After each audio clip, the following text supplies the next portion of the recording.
je voulais d'abord revenir sur les termes en fait de cette journée, puisque Marie-Laure a oscillé entre globalisation, mondialisation, planétaire, etc. Les termes de la journée, c'était donc l'homme planétaire, empathie ou barbarie. En fait, ce que je voudrais tout d'abord, moi, c'est poser le cadre conceptuel de mon intervention. Et donc, en premier lieu, réinterroger le terme de planétaire, hein, qui a une étendue absolument immense, qui évoque le système planétaire lui-même, celui des planètes dans lequel l'homme et la Terre prendraient place.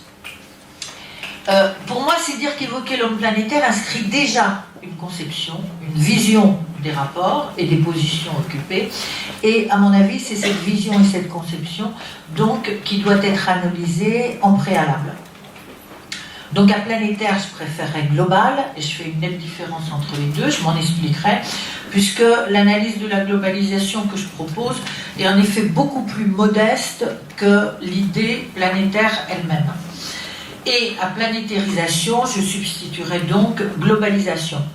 Quant au terme empathie et ou barbarie, hein, ce sont des termes extrêmement forts qui dressent une dichotomie, en fait qui ne laissent aucun choix, et qui s'impose d'une façon, à mon avis, morale.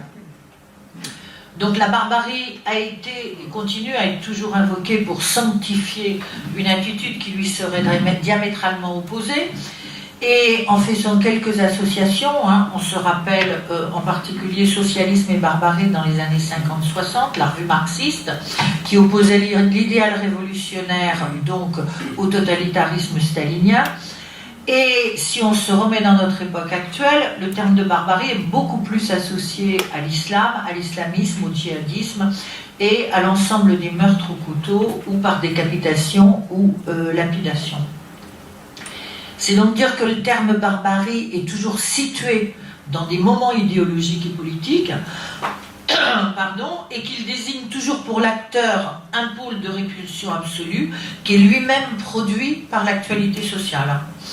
Quant au terme d'empathie, on l'entend en général comme la douceur d'une écoute, que partageraient particulièrement les psys et les anthropologues, attentifs aux émotions et au surgissement des affects. À voir, c'est qu'en revanche, en regard de cette numérisation généralisée des subjectivités, il n'y aura pas de retour en arrière, mais probablement une constante progression à double tranchant, avec effectivement le pouvoir des GAFA, des grandes plateformes numériques, qui vont acquérir de plus en plus de puissance en remplaçant les États et leurs dispositifs généraux, et en faisant des États finalement des subordonnés, et deuxième moment, avec les sujets qui finalement conduiront leur vie au carrefour de marchés matériels et de marchés idéals hyper connectés. Mais plus profondément, hein, c'est la numérisation gagne les corps elles-mêmes et le biologique, puisque la numérisation s'adjoint à l'ensemble des fonctions corporelles. Dans cette conjoncture, hein, la grande question qui se pose, c'est celle de la naturalisation de la médiation numérique, c'est-à-dire que ce qui se profile au-delà de la production numérique du réel, c'est bien l'envahissement numérique de l'irréel et du fantasme. Je rappelle brièvement, hein, tout le monde le sait, les fermes à clics qui se trouvent aux quatre coins du monde dans les pays où on paye le moins cher les gens, les millions de bots, je veux dire, chacun sait ce qu'est un bot, hein, c'est donc un agent logiciel automatique ou semi-automatique, et ces millions de bots et ces fermes à clics, je veux dire, permettent à des machines de liker par algorithme telle ou telle fausse nouvelle inventée par de faux acteurs et crue et répétée en revanche par de vrais sujets qui sont eux-mêmes enchaînés à leur bulle et à leur cascade cognitive. Et cela mettant en route véritablement, au-delà de l'hyperconnexion, une déconnexion généralisée du réel au profit d'une irréalité générale substitutive. La question dans ces contextes est donc quels sont les modes de construction des subjectivités, de la vie psychique et de l'inconscient. Des psychanalystes proposent déjà des cures en ligne, hein, rendant ainsi équivalent une communication in praesentia et une relation sur écran. Des anthropologues suivent cette voie en menant entièrement des enquêtes en ligne sur un modèle américain qui a été initié aux États-Unis dans les Digital Studies. On est donc là dans un paysage où il y a confusion des registres de communication. Cette confusion des registres de communication ne fait qu'accroître la naturalisation des médias numériques et par là même l'omnipotence des médias numériques. Alors pour ma part, il me semble que autant le psychanalyste que l'anthropologue doivent rester hors de cette confusion, véritablement se préserver de la confusion des registres et des étangs, et finalement de continuer à s'inscrire dans une logique de l'écoute totale, in praesentia. J'en viens maintenant à ma troisième partie, la globalisation donc idéologique, que je voudrais aborder sous trois angles, à mon avis consubstantiels: la morale, le genre et la nature. Alors, premièrement, la morale. J'avancerai tout d'abord l'hypothèse que, tout comme l'idéologie politique a caractérisé le XXe siècle comme siècle des communismes, l'idéologie morale caractérise le XXIe siècle, et on peut voir cette cristallisation morale comme le résultat des tensions de plus en plus fortes que provoque l'expansion généralisée des normes de marché capitalistiques. En accentuant les inégalités dans le cadre d'un spectacle omniprésent de l'accumulation des richesses, les dispositifs de légitimation de ces inégalités ne tiennent plus, et bien au-delà de leur diversité. Je renvoie là à l'ouvrage qu'à mon avis il faut lire, même s'il est il peut être par moments long et lourd. C'est bien évidemment le dernier livre de Piketty, Capital et idéologie, qui montre bien à quel moment on doit dater la progression de ces inégalités, en France et dans le monde entier. Quoi qu'il en soit, le marché apparaît donc aux yeux de tous de plus en plus immoral, et il appelle de ses voeux une vague de moralisation tous azimuts. Dans ce contexte, qu'est-ce qu'on voit se développer? C'est un véritable marché moral qui émerge et qui est censé atténuer l'immoralité des marchés. Les marchandises morales, je renvoie là avec cette expression à Bernard Ours, et à un numéro d'ailleurs, un dossier de multitude, les marchandises morales se multiplient et touchent finalement tous les domaines inscrivant des valeurs morales au cœur même des processus économiques et financiers. Placement éthique, responsable, durable, économie sociale et solidaire, etc. Et finalement, on nous appelle de plus en plus à sauver le monde, la planète, les pauvres, les SDF, les réfugiés, sans oublier les femmes, au cœur de ce sauvetage généralisé. Dans ces processus d'invocation, on invoque avant tout la responsabilité individuelle, et ces processus d'invocation tirent leur force véritablement de la culpabilisation personnelle qui va désormais peser sur tous ceux qui ne se plieront pas à ces normes morales. L'idée que le monde peut changer grâce au changement personnel de chacun, c'est une vieille ancienne du capitalisme qui, de fait, assure aujourd'hui son propre maintien et qui permet aux mécanismes économiques et politiques structurels de rester finalement intouchables. Ce retour du bâton moral, alors même que, je veux dire, pour tous les gens de ma génération, et je crois qu'ici il y en a beaucoup, je veux dire, on avait cru que la morale avait été largement déstabilisée dans la deuxième moitié du XXe siècle, en particulier avec l'existentialisme, avec Sartre et Simone de Beauvoir. Malheureusement, cette morale, elle renvoyait les individus, cette morale donc à une conscience malheureuse, coupable, envahi par le refoulement et la culpabilité. Désormais, le monde apparaît avec cette vague morale, ce retour du bâton moral, le monde apparaît peuplé de victimes qui attendent un traitement humanitaire, et on est en quelque sorte face à une humanitarisation du monde qui engrange toujours plus de nouvelles victimes à qui faire des dons numériques réguliers pour soulager sa culpabilité. Donc l'humanitaire a constitué véritablement un des premiers marchés clés de cette idéologie morale actuelle, avec, je vous le rappelle, mais tout le monde s'en souvient, dans les années 80, le sauvetage des réfugiés vietnamiens par les bateaux de Kouchner. Tout le monde se rappelle aussi qu'ils ont été sauvés simplement parce qu'ils brandissaient des croix, hein, et qu'ils avaient bien compris le système. Ils brandissaient des croix et on les sauvait dans la baie d'Along, puisqu'ils étaient à ce moment-là des victimes idéales, puisque à ce moment-là, le conflit était communisme-capitalisme, et qu'ils fuyaient l'enfer rouge.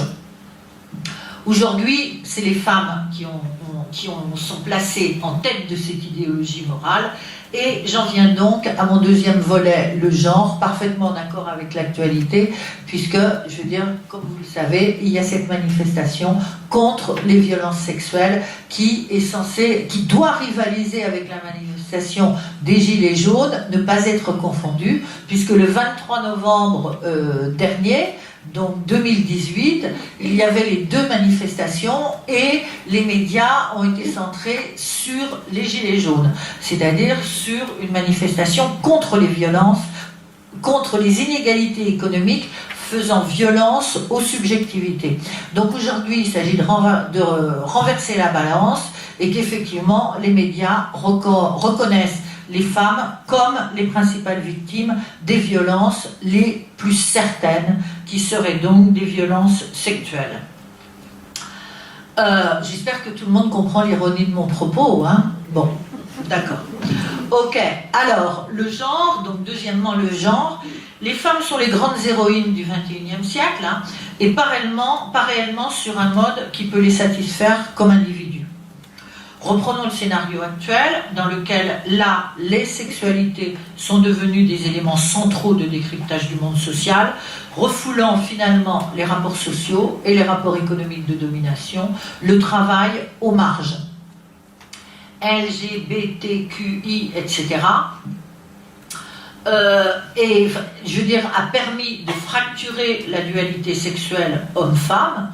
Cela, on peut bien évidemment s'en féliciter, enfin en tous les cas, moi je m'en félicite, mais dans le même moment a été légitimé un marché à la richesse sans cesse renouvelée des identités sexuelles. Chacun peut donc choisir momentanément son orientation sexuelle, puis en changer dans une volatilité inédite, bien impossible dans le cadre des déterminations socio-économiques. On se rend compte qu'il est beaucoup plus facile de changer de sexe que de changer de travail, de statut hiérarchique ou de classe sociale. Changer de sexe est aujourd'hui à la portée de tout le monde, mais changer de classe sociale reste effectivement un imaginaire lointain. De ce point de vue, les sexualités plaident pour une diversion heureuse et jouissive des contraintes de la survie quotidienne.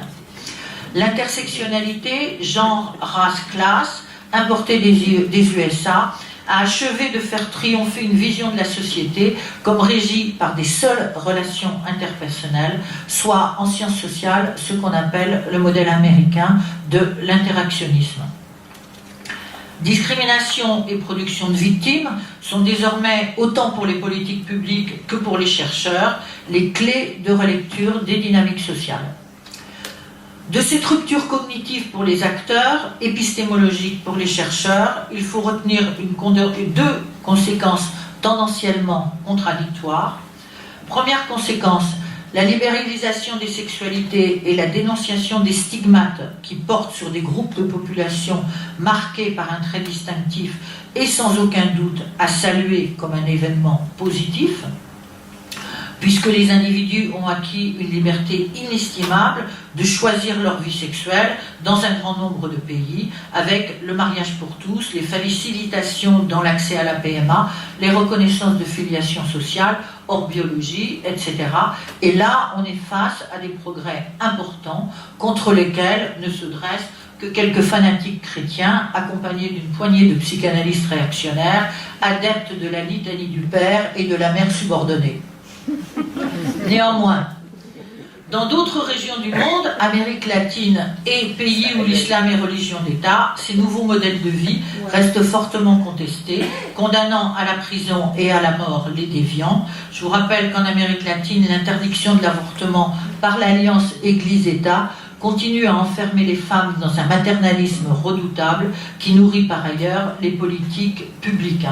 Je renvoie ici à Isabelle Georges et d'Estremo, un ouvrage sur le Caire paru en 2019. Dans les pays musulmans, le combat des femmes et des minorités sexuelles se nourrit sur Internet des modèles de liberté qui sont abondamment divulgués. C'est ce qu'on a expliqué dans cet ouvrage des sexualités globalisées. Mais en même temps, je veux dire, ce qu'il faut voir à un autre niveau qui concerne de fait les conceptualisations de l'ensemble de ces transformations, on perçoit que s'inscrit sous le genre et les slogans adjacents, dont LGBTQI, N, intersectionnalité, finalement une resubstantialisation des identités. L'orientation sexuelle est désormais pensée comme innée par une large partie des individus concernés et l'identification sexuelle est quasiment aujourd'hui une marque d'être. Par ailleurs, la déconnexion des rôles sexuels en regard des impositions sexuées a agi, elle aussi, comme une requalification sexuée des relations de domination sexuelle libérées de toute entrave. Je vous renvoie là à tout ce qui tourne autour de la banalisation du BDSM et donc tous les rapports de domination et bondage sexuel. Donc la banalisation de ces modèles de domination dans la sphère sexuelle met en scène la persistance des affichages hommes-femmes, pénétrés, que l'on retrouve sur l'ensemble des sites internet sexuels, finalement sous la forme de lettres indicatives. Je veux dire O, Q, etc. Et qui sont aujourd'hui complètement universelles, depuis la Chine jusqu'aux États-Unis. Donc la libéralisation des sexualités porte donc aussi avec elle une rebiologisation que l'intersectionnalité, avec la mobilisation de la notion de race, entérine. Cette réessentialisation est particulièrement frappante dans les courants de la décolonialité qui ramènent en permanence les acteurs à leur origine. L'ensemble de ces processus de réessentialisation sont particulièrement visibles avec l'ensemble des campagnes MeToo, Balance ton porc, etc., qui n'ont fait que révéler cet enfermement victimaire dans l'assignation sexuelle, puisque les femmes en viennent à se réduire aux violences dont elles sont l'objet. Et là, je renvoie donc au dossier qu'on a fait dans Psychologie clinique, donc avec Annie Benvenitz et Marie-Dominique Garnier sur MeToo, et aussi éventuellement, si ça vous intéresse, au séminaire qui est largement ouvert et où en janvier, on reviendra donc sur le débat que peut provoquer MeToo en dehors donc des légitimations médiatiques plus ou moins dogmatiques. Donc de mon point de vue, avec tout ça, on est de plus en plus loin des logiques de mouvement de libération des femmes qui en Occident, mais aussi ailleurs, en Asie, en Afrique, dans les pays musulmans, réclamaient dès la fin du XIXe siècle et au début du XXe siècle, tout simplement une simple égalité de traitement entre hommes et femmes, la liberté d'être et de choisir sa vie, y compris en refusant les charges de la maternité, puisque, effectivement, personne n'est en effet condamné à réaliser toutes ses capacités biologiques et son destin biologique. En étant des victimes exemplaires, les femmes sont aussi les meilleures héroïnes morales donc actuelles, et les politiques de développement ont développé cette logique au maximum avec le microcrédit. Vous savez que dans tous les dispositifs de microcrédit, on pose qu'effectivement les femmes utilisent l'argent au mieux, ne le dilapident pas ni dans l'alcool, ni dans le jeu, ni dans l'achat de plaisirs sexuels. Elles se consacrent à leurs enfants et à leur foyer, et elles font des économies en permanence. Bon. Donc, elles sont des héroïnes morales dans le microcrédit, dans la promotion de l'auto-entrepreneuriat, dans les politiques qui concernent la ville, l'éducation des enfants, etc., avec cet exemple merveilleux qui est qu'au Brésil, les allocations monétaires pour les femmes les obligent à être de parfaites mères et de parfaites ménagères et finalement leur interdit de prendre un emploi. Je renvoie toujours au même livre que j'ai cité sur le Caire. Sinon, elles perdent l'allocation. Mais surtout, les femmes ont en elles des capacités, auraient en elles des capacités de care générale, de soins à autrui, aux enfants, aux vieux, aux voisins. Et ce care, elles le dévoilent aussi face à la nature, dont elles seraient, par définition, imposées, proches, étant elles-mêmes des êtres naturels. J'en viens donc à mon troisième point, la nature, qui occupe aujourd'hui le devant de la scène et dont les femmes tirent le lien, cristallisant l'idéologie morale, la libéralisation des sexualités, la dénonciation des violences sexuelles et enfin une renaturalisation qui serait nécessaire. La planète, le climat, la nature sont effectivement les grands projets de ce XXIe siècle, renvoyant le politique au placard de l'histoire. Les mobilisations citoyennes s'intensifient quotidiennement, elles se généralisent au monde entier, les peuples autochtones se partageant avec les femmes les premières places donc de cet héroïsme moral. Alors, avec toutes les variantes, il s'agit là, de mon point de vue, d'une globalisation naturalisatrice, qui est tout à fait, d'un processus de globalisation naturalisatrice, qui est tout à fait remarquable en ce qu'il dépasse toutes les frontières et mobilise en particulier les jeunes générations avec ce personnage superbe, autiste et aspergé de la jeune Greta. Ce combat pour la sauvegarde de la planète se présente comme fondamentalement moral et il se présente aussi comme fondamentalement juste. Pour un anthropologue, ce combat a des aspects véritablement messianiques qui sont bien repérables dans la mesure où effectivement les anthropologues sont habitués à étudier ce type de mouvement. L'invocation de la catastrophe est récurrente dans les mouvements messianiques et ici, maintenant, elle est traduite dans deux termes, collapsologie, issu de l'anglais, et effondrement. On a un numéro aussi, un dossier de multitude. Avec ce terme d'effondrement qui, à mon avis, me paraît particulièrement éloquent pour tous les psys et psychanalystes, dans la mesure où il évoque un effondrement psychique et réfère là à un effondrement total où tous et tout, nous devons sombrer, la planète, nous, en tant que sujet psychique, en tant que sujet social, en tant que sujet économique. Les combats contre cet effondrement catastrophique prennent différentes formes, pacifiques ou revendiquent la violence.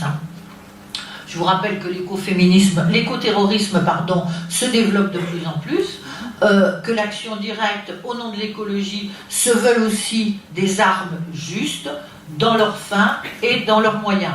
Sans oublier l'écofascisme et l'écologisme arien, qui, quant à lui, associe la défense de la planète et de l'environnement à la lutte contre l'immigration. Car les immigrés font trop d'enfants et menacent l'Occident. Dans certains laboratoires actuellement de recherche, on veut réduire les émissions carbone. Or, il y a des débats extrêmement conflictuels où des chercheurs disent la première chose pour réduire nos émissions carbone au niveau de la science, c'est effectivement de recommencer les opérations de stérilisation qui ont été mises en œuvre après la guerre dans les pays du Sud, entre guillemets, donc par les États-Unis. Les populations sont conçues comme des meutes dans un écosystème naturel où elles doivent s'exterminer de manière concurrentielle pour survivre et maintenir l'intégrité de l'écosystème. Alors, au-delà de toutes les conceptions variées de la sauvegarde de la planète, je voudrais mettre l'accent sur les logiques symboliques qui les sous-tendent. Des siècles de philosophie ont pensé que l'homme, comme séparé de la nature, est devant soit l'imiter, avec Aristote, soit la dominer dans la période industrialisante. Dans tous les cas, l'homme et l'humanité étaient dotés de pensée, de conscience et bien évidemment d'inconscient avec Freud. L'homme était pensé, autant par les anthropologues, les historiens, les philosophes que les psychanalystes, il était appréhendé comme un vivant unique, un vivant spécifique, doté d'un projet singulier, empreint de rationalité et, je veux dire, avec ce pivot qui était sa liberté. Cette rupture entre l'homme et le reste des vivants et le reste des étangs est aujourd'hui dissoute par les mouvements écologiques. Anthropocène, antispécisme réintègre l'humanité dans le règne des espèces vivantes et des êtres inanimés. Et on est donc face à l'idée d'un continuum total entre animés et inanimés, rendant obsolète l'hypothèse de la conscience comme gîte de la liberté, et rendant obsolète, et cela, je pense, touche tous les psychanalystes, rendant obsolète encore plus l'hypothèse de l'inconscient comme devant être exploré et dévoilé. On est donc face à un tableau de renaturalisation de l'humanité, ramené à sa dimension biologique partagée, et c'est ce qui marque ce XXIe siècle, hanté par la catastrophe à venir, comme ces Indiens d'Amazonie Tupi-Guarani, étudiés il y a 40 ans par Hélène Clastre, qui fuyait pour trouver la terre sans mal. Très beau livre. Hein. Oui. Alors, une pierre, un arbre, un moustique méritent le même respect moral et juste que tout homme. Tout être relevant de l'humanité. C'est aussi, d'ailleurs, je vous le rappelle, les croyances des Jaïns en Inde face aux vivants. Et j'en viens, je vais conclure maintenant, j'espère que je suis dans mes temps. Je vais conclure donc sur l'écoféminisme. Le lien qui articule morale, genre, nature trouve son apothéose dans l'écoféminisme sur lequel donc je vais m'attarder un tout petit peu. L'écoféminisme, comme terme, apparaît dans les années 70. Il est avancé en France par Françoise d'Aubonne en 1974. Et le lien femmes et justice climatique prend toute son ampleur à la COP21 en 2015. Il s'agit de quoi? Rétablir le rapport entre les femmes nature et la nature femme. C'est la thèse principale et finalement c'est la thèse la plus populaire de l'écoféminisme dans la multiplication des combats menés par des femmes pour l'écologie et la justice climatique, mais aussi pour les politiques de développement environnemental qui font appel au care naturel des femmes, care naturel des femmes pour la nature, pour la planète, pour les êtres vivants, pour le climat. Dans les projets européens désormais, genre et climat sont devenus un label énorme qu'il faut inesquivable pour obtenir des financements internationaux. Alors, au-delà de cette thèse basique, que les femmes seraient, de par leur nature, un remède pour la nature, il faut considérer la variété immense des courants écoféministes où se côtoient, s'allient, essentialistes, constructivistes, matérialistes, spiritualistes, différentialistes, queer, etc. Le numéro de multitude qui avait été consacré à l'écoféminisme et coordonné par Jeanne Lugard est une excellente introduction à cette nébuleuse écoféministe. De façon plus précise, une ligne de pensée guide les écoféministes variés en 3 points. Le premier point, c'est que la domination des femmes s'articule à la domination de la nature. Cette croyance que la domination des femmes s'articule à la domination de la nature est au fondement et pensée comme le fondement de la civilisation occidentale, patriarcale et capitaliste. Une des conséquences, c'est qu'on ne peut pas supprimer la domination des femmes sans s'attaquer à la domination de la nature. Alors, et sous prétexte que les femmes ont été identifiées à la nature, on ne peut, dans le même moment, rejeter cette nature.